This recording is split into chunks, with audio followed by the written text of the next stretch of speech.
If you have any students from Southeast Asia or the Middle East, you will come across this particular issue: how to answer negative questions. Strangely enough, Chinese, Japanese, Koreans, Thais, Vietnamese, all these Southeast Asian speakers and all Arabs have the same issue here. And it causes some very confusing conversations. Let's have a look at one. This is the kind of conversation I've had many times with students.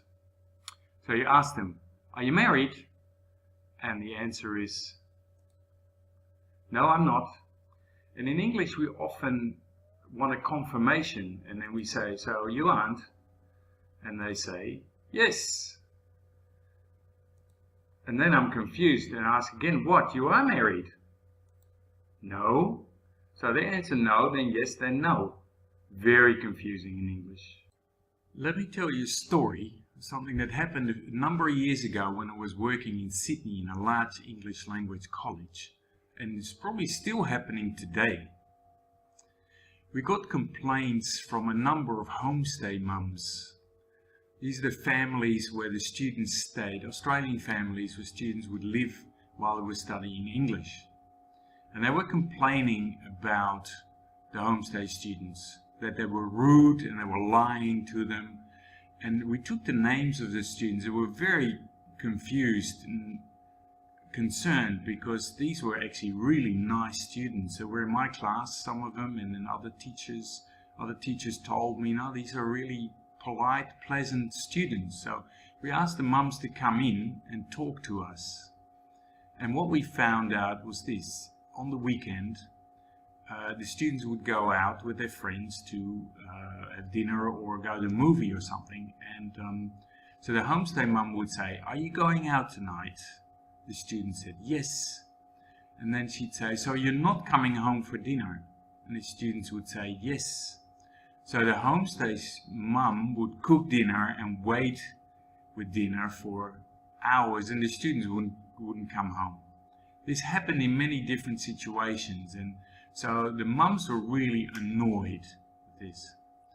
And so when we realized what was going on, it had to do with answering yes, no to negative questions. The homestay mothers, and they understood, and we had a bit of a laugh, and it solved the problem. And then we could teach the students how to answer these negative questions.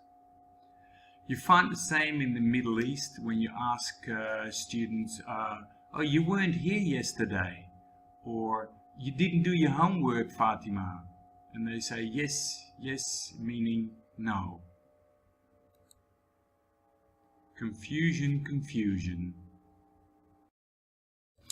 One of the reasons this is so confusing for Southeast Asians and Arabs is that we can ask the same question in English in different ways. Here's a little chart to show you. For example, we can ask, are you married? We can ask, you're married, aren't you? Or, you aren't married, are you? Or, aren't you married?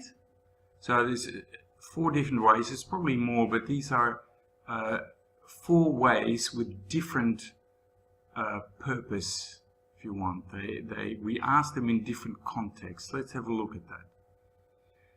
So the first 2 questions are positive here. Are you married? You're married, aren't you? In the first question, we don't know the answer at all. So I have no idea whether you're married or not, so I ask, are you married? In the second question, with these tag questions at the end, it's usually because we think something already. We suspect, in this case, that this person is married. Yeah, I think you're married. So I say, you're married, aren't you? And number 3 and 4 are negative questions. You aren't married, are you? So I suspect that you're not married. And that's why I'm stating that and then putting a question at the end. Are you? And the last one is kind of expressing a surprise. Like they say they're not married. They say, aren't you married? I thought you were married.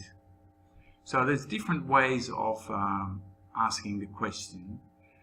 But what the students have to remember is this. Only this they have to remember.